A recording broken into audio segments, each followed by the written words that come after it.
Sir. So, ito ay second day. Second day, so pinaplano namin na sumakay ng big bus. So, ngayong umaga, ang itatry lang muna namin ay Yellow Line. Ayan. Meron tayong headset para mapakinggan natin ang sasabihin ng ating tourist guide. Ayan, di ba? Handang-handa talaga ako, Chares.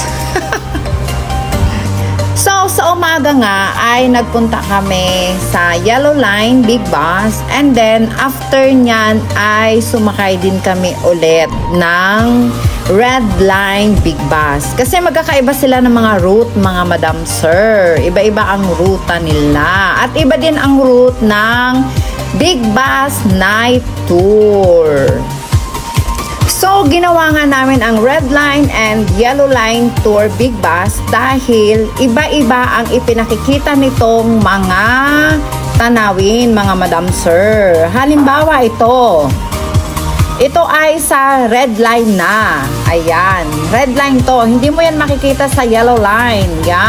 And for your information, mga Madam Sir, merong mga bus stop ang Big Bus. So, pwede kang bumaba sa mga tourist destination kung gusto mong makita or mag-explore at mag-hop in ulit sa mga susunod na Big Bus na darating. So, hop in, hop out. Yes, ganyan ang peg, Madam Sir, na experience dyan sa Big Bus Tour ng Singapore. Enjoy watching!